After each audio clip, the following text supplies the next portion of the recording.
video, we will discuss the data security of AI in healthcare, the ugly. This is part of a sabbatical project in academic year 2024-2025 at Mount San Antonio College by Professor Kim Lalani Nguyen. You have seen the good side of AI with all of the tremendous potential. However, we got to be realistic. I have already covered the bad side of AI, but it can get worse. And to be fair, to be complete, we must discuss the ugly side of AI. You may be wondering, what's the difference between the bad versus the ugly? The bad are concerns that have some type of solutions on the horizon. The ugly, on the other hand, do not. AI is built on data, enormous volume of data to be exact. When it comes to healthcare data, patient privacy has always been a huge concern. Therefore, the system to store the data must be secure, but it's an imperfect system, and hackers are continuously trying to break into the data. The statistics shows that 78% of U.S. healthcare organizations have experienced cyber attacks as of March 2025. This is an expensive problem because per incident, the price tag is around $11 million.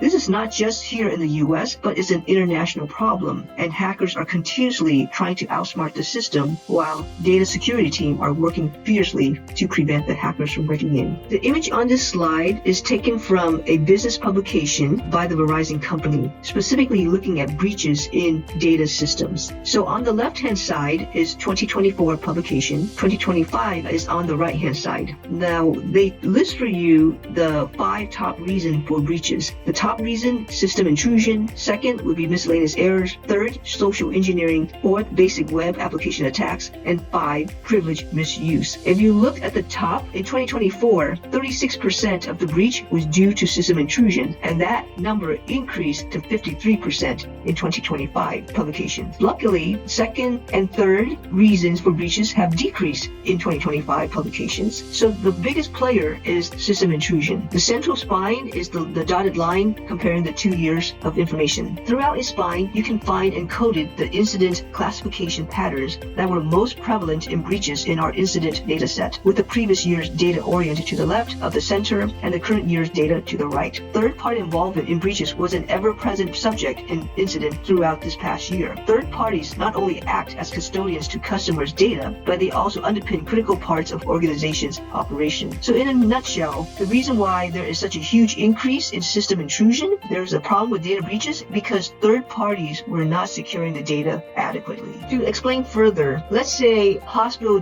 medical record is not just kept in-house. The hospital may hire a consultant firm or a third-party firm to manage the data and to create the AI that's needed to do the work. So when a third party comes in and have access to the data but do not secure the data adequately, now we have a data breach. This issue of data security is echoed by many hospital administrators. Here we have Matt Morton, Chief Information System Officer at the University of Chicago, stating, quote, "The top headwinds for 2025 revolve around managing the increasing complexity of AI-driven threats, the rapid evolution of regulations surrounding AI and data privacy, and the challenge of security hybrid and multi-cloud environments.